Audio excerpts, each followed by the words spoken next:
So I just bought the Nest doorbell. This is it.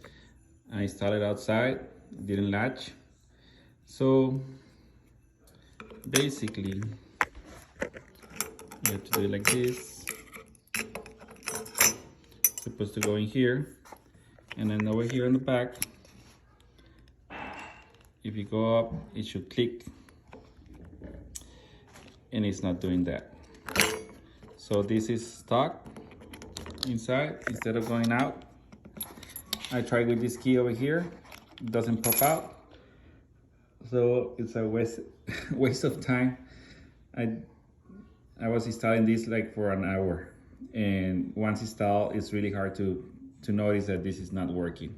So that's why I put it apart. I'm trying to do it over here, sitting in a table. Still, it won't latch.